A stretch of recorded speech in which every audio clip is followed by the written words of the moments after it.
Pemirsa, tentu saja kalau kita bicara hutang, ini memang karena APBN kita mengalami defisit, dan defisit itu salah satunya adalah ditutup dengan hutang. Dan hutang itu ternyata kalau di Indonesia tidak sepenuhnya dibeli oleh masyarakat, tetapi juga banyak asing yang membelinya. Nah, di beberapa negara yang dibeli oleh warga negaranya, tentu saja uang itu tidak akan mengalir keluar ya. Dan Anda juga sebenarnya lebih concern juga pada pajak ya, karena di mana kalau kita bicara APBN itu adalah pendapatan yang berasal dari pajak, kemudian di sisi lain adalah pengeluaran baik itu infrastruktur maupun juga pengeluaran-pengeluaran lain yang bersifat bantuan sosial, dana desa, dan juga pengeluaran lain yang berkaitan dengan pembangunan ekonomi. Nah, seharusnya memang hutang ada hubungannya dengan pembangunan ekonomi dan juga pendapatan masyarakat. Nah, Anda juga bisa berinteraktif karena Anda juga bagian dari masyarakat yang concern terhadap hutang, terhadap pajak, dan juga pembangunan yang ada di daerah Anda sekalian ya. Dan Anda bisa menelpon ke 5155111.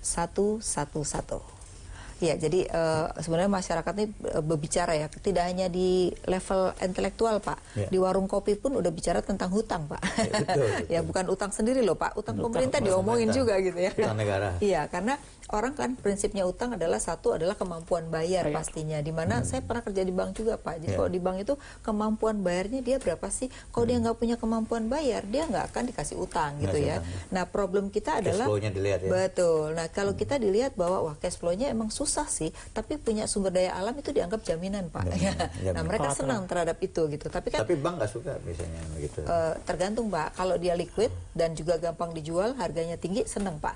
Tapi kalau pada hakikat kan bank pengennya orang bayar dari likuiditas. Betul. Nah, kalau ini lain lagi, Pak. Pada umumnya gitu. Kalau asing beda lagi, Pak. Kalau penting adalah tambang nggak bisa bayar, tambangnya lebih banyak gitu. Iya, Pak. Jadi agak berbeda gitu ya. Nah, kemudian untuk swasta nih, Mas Rusli, kalau kita lihat tahun 97, krisis yang terjadi adalah karena hutang swasta gitu ya. Dan mulai saat itu utang swasta mulai dalam dolar. Betul, itu dimonitor juga oleh Bank Indonesia ya. Bahkan sekarang untuk minta dolar itu yang besar-besar harus lewat Bank Indonesia. Sedangkan hutang swasta pun sekarang juga mulai di-manage oleh Bank Indonesia ya. Nah, yang memang kita harus lihat adalah kebutuhan untuk membayar utang, baik itu dari negara maupun juga dari swasta sendiri. Itu kan juga akan ada problem terhadap cadangan devisa kita kan sebenarnya. Nah, itu artinya utang bukan sekedar utang, tapi bisa berdampak pada cadangan devisa, berdampak pada nilai tukar. Ini yang kadang-kadang tidak menjadi satu kajian tersendiri gitu, Pak. Gimana, Pak? Oke. Terkait dengan penerimaan pemerintah untuk membayar utang. Di sini ada rasio penerimaan terhadap utang. Tahun 2011 itu 19,93%. Tahun 2011 ya? Ya, tahun 2016 meningkat menjadi 27,87%. Sehingga hampir 27% penerimaan kita untuk bayar utang semakin meningkat. Jadi makin tinggi ya penerimaan itu untuk bayar utang. Pajak terhadap pajak Ibu ya, tahun 2011 itu 26,5% rasionya. Utang terhadap pajak ya. Tahun 2017 meningkat menjadi 30%. Sehingga memang kemampuan kita semakin terdesak Ibu ya. Dari 19 menjadi 27, target terhadap pajak 26 menjadi 30%, seperti itu. Oke, kita ada penelpon dulu ya, kita dengar ya. Halo, selamat malam. Halo. Halo. Selamat malam. Iya, selamat malam. Selamat malam. Selamat malam, Pak. Halo. Iya, halo. Selamat malam. Selamat malam. Silakan, halo. Pak. Iya, selamat malam, Pak. Silakan. Terputus rupanya. Sama Pak Syahril. Ya, Pak Syahril. Iya, Pak Syahril, silakan. Dari pengalaman saya sebagai seorang mantan pejabat tinggi satu bank pemerintah, ya, situ kita melihatnya ada sesi, kata saya sebagai perbankan, sebagai bankir. Itu ada yang namanya prinsip 5C. Si pertama sekarang itu kita harus perhatikan itu adalah kapasitas, kemampuan daripada yang menerima kredit itu untuk mengelola dana kredit tadi. Iya. Di sini peranan DPR sangat penting dibuka. Jadi dia sebagai pengontrol penggunaan kredit tadi, apakah sesuai seperti yang direncanakan. Ini juga salah kota DPR. Terus mengenai jaminan, saya kira Indonesia ini cukup kaya ya. Jadi negara manapun juga akan bersiap selanjutnya itu adalah karakter.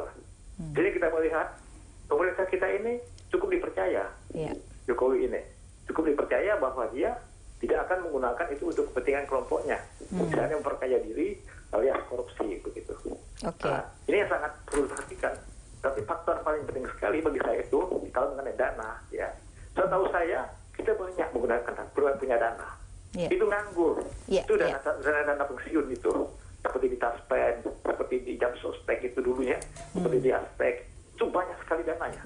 Dana pensiun, yayasan, Pertamina. Dana jangka panjang maksudnya ya Pak ya? Itu triliunan, bahkan 500 triliun lebih.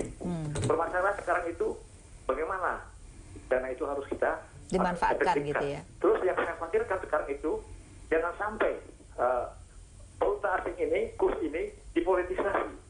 Ini sangat berbahaya. Kalau masuk ke sana kita akan diblok lagi seperti tahun 97-an. Apa namanya itu? Kisahnya apa itu ya? Lupa saya. Kita akan hancur gitu. Kalau para politikus ini menggunakan ini sebagai alat mereka untuk mencari popularitas kemenangan.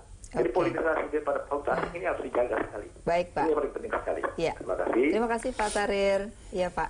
Ya tadi Pak Sarir mengatakan bahwa sebenarnya hutang ini diberikan karena juga salah satu mendapat kepercayaan pemerintah dan memang tadi kemampuan bayar ya. Mungkin bisa dijawab Mas Rusli? Ya. Para investor, kreditor ya itu sangat percaya pada Indonesia. Terlihat dari rating utang kita yang masih tinggi-tinggi ya. Nah, tapi di sisi lain tadi saya sampaikan bahwa kalau dibandingkan dengan rasio kemampuan kita untuk membayar terhadap penerimaan negara itu turun dari 19% menjadi 27%. Tapi terhadap pajak juga demikian dari 26 menjadi 30. Nah, ini menjadi salah satu catatan dari mungkin teman-teman yang di luar ekonom di luar ya, agar sebagai early warning kepada pemerintah. Pun kalau seandainya ada utang ditambah, ya penerimaan juga digenjot. Atau misalnya dilema kalau penerimaan digenjot, dilema buat rakyat nih. Iya kan? Malakama. Betul. Nah, atau misalnya ada semacam pemangkasan belanja-belanja yang tidak efektif, gitu kan. Tapi masalahnya ini kan tahun politik. Mungkin Pak Sapri yang nggak mungkin ya. Gimana Pak? Itu yang saya kira sulit pemerintah itu yang memotong belanja-belanja, apalagi belanja sosial gitu ya. Pada tahun politik. Ini ada penelpon lagi, kita dengar dulu ya. Halo, selamat malam. Halo. Suaranya tidak terdengar. Jadi memang kita harus hati-hati ya kalau gitu. Artinya gini, memang benar kita jaminannya banyak gitu ya, tetapi juga harus hati-hati satu tadi kemampuan bayar terhadap cash flow, jangan sampai kita terjajah kembali kan gitu ya sebenarnya. Dan yang kedua sebenarnya bisa juga tidak harus pemerintah yang membangun infrastruktur, tapi juga misalnya dengan swasta gitu ya.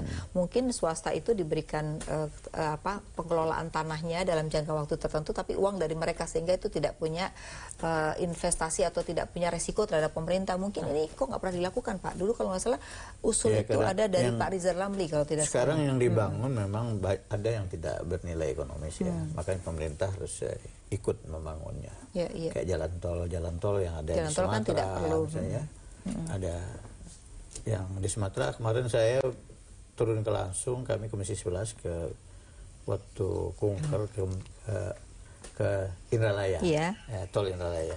Itu saya lihat 100% kami lihat itu pemerintah semua. Oh gitu ya. Jadi apakah BUMN-nya kita kasih dia penyertaan modal negaranya, ya utama PMN gitu ya. PNM. Terus pembebasannya kami kasih lagi melalui SMI, APBN lagi gitu ya. Memang BUMN juga gitu. Terus tapi itu kan masuk di APBN juga ya. Ketiganya nggak ada. Ada penelpon lagi. Halo, selamat malam. Selamat malam Bu. Iya, dari mana Bu? Dari Rosmiani Bu, dari Depok. Oh iya, silakan Bu. Ini mengenai hutang negara nih Bu ya. Iya. Terus kan hutang negara ini kan kita tahu memang untuk infrastruktur ya. Tapi kayaknya memberatkan masyarakat di bawah. Kayak saya begini ya Bu. Masyarakat di bawah itu resah dengan adanya pajak amnesti ya. Resahnya gimana ya Bu? Resahnya begini, isu-isu bahwa harta-harta nanti akan akan diperiksa dan ditakut-takutin. Sehingga banyak di antara kami yang artinya bayar amnesti ini dengan terpaksa dengan mencari uang dari utang dan sebagainya. Termasuk saya nih ya, pengalaman ya Bu ya. Gimana Bu? Kemudian karena ketakutan dan didesak dan sebagainya, saya coba konsultasi di kantor pajak. Juga agak ditakut-takutin sih seperti itu. Nanti harta ibu kalau diperiksa begini nanti ibu sulit. Kebetulan pada saat itu saya komunikasi di pajak amnesti itu. Loh, kan semua barang saya ini kan sudah kena pajak, misalnya tanah, rumah atau kendaraan. Kenapa saya harus dikenakan lagi gitu ya? Karena belum dilaporkan. Sementara kami kan mungkin itu dari nyicil dan sebagainya. Dan di antara kami itu banyak yang sudah mencari uang dari mana-mana untuk menyelamatkan hak tersebut. Ada yang berpuluh juta juga gitu. Nah ini yang mau saya tanya, gimana kondisi kayak gini tuh diamankan dulu, dinetralisir dulu, sehingga kami di bawah ini tidak resah, tidak memaksakan diri gitu ya Bu ya. Dan sosialisasinya mungkin jelas harus lebih banyak kami, ya rakyat di bawah. Kalau saya lihat sih pribadi memang resah. Jadi mungkin amnesti ini yang tadinya untuk kelompok pengusaha, orang kaya dan sebagainya, ini sudah menjalar sampai ke bawah. Dan ini merupakan keresahan masyarakat. Dan untuk pembangunan infrastruktur itu sih kami dukung lah, memang diperlukan. Tapi mungkin disesuaikanlah dengan kondisi bangsa kita ya Bu, yang masih belum paham dan sosialisasinya belum mengena sampai ke bawah. Dan satu mungkin permintaan saya pribadi, kalau masih bisa menjerat atau mengambil dari pengusaha-pengusaha yang di luar negeri atau memang yang di dalam negeri yang udah sukses, itu dulu deh fokusnya deh. Terima kasih Bu. Kalau menurut saya Bu, itu dulu fokusnya. Terima kasih Bu. Dijaring. Baik. Jadi ini masyarakat jadi mungkin saya ingin jelasin Ibu ini, utang negara itu ada utang swasta dengan utang pemerintah. Utang pemerintah sekarang udah kurang lebih 4.300 triliun. Kalau digabung dengan utang swasta sudah kurang lebih 7.000-an triliun kita utangnya. Betul. Nah memang kita harus kreatif nih negara ini. Nah, makanya saya setuju dengan usul Ibu tadi, ngejarnya jangan yang ke bawah, ngejarnya yang ke atas, yang kelas-kelas atas. Konglomerat kita 100 orang, apalagi belum punya MPEP, jelas atau uang-uangnya yang masih ada yang di Singapura, kalau bisa dikembalikan ke sini. 2 kali kerugian kita. Barangkali dulu benar uangnya itu, kalau benar itu hasil bisnis ditaruh di Singapura, nggak apa-apa juga. Mungkin juga bukan hasil bisnis di sana, hasil rampasan juga gitu ke sana. 2 kali rugi, udah dirampok uang kita, ditaruhnya di luar negeri. Terus kena pajak harus kena pajak dong ya. Makanya saya termasuk yang menghimbau suksesnya Teks Amnesty supaya ada rasa nasionalisme dari orang-orang yang mengaku warga negara Indonesia. Tariklah uangnya itu yang ada di luar negeri dibawa ke Indonesia. Digunakan untuk pembangunan infrastruktur kita. Nggak hilang kok uangnya kok. Memang Mas Rusli, waktu itu Teks Amnesty ini sedikit menjawab Ibu tadi ya. Kalau di India itu Teks Amnesty digunakan untuk pembangunan infrastruktur, itu benar, langsung, otomatis ya. Dan kemudian dalam waktu tertentu mata uangnya diganti supaya uang yang di luar tuh masuk semua. Kalau dalam waktu tertentu dia nggak ganti uangnya, maka uangnya dianggap hangus. Sehingga uang banyak masuk dan infrastruktur jalan. Nah kita ini kan kemarin amnesti uangnya boleh masuk dan boleh digunakan untuk menambah modal sendiri di dalam perusahaannya, boleh untuk beli obligasi, akhirnya tidak berdampak pada infrastruktur itu sendiri, makanya tetap utang Pak, gitu loh. Itu kan jadi problem ya.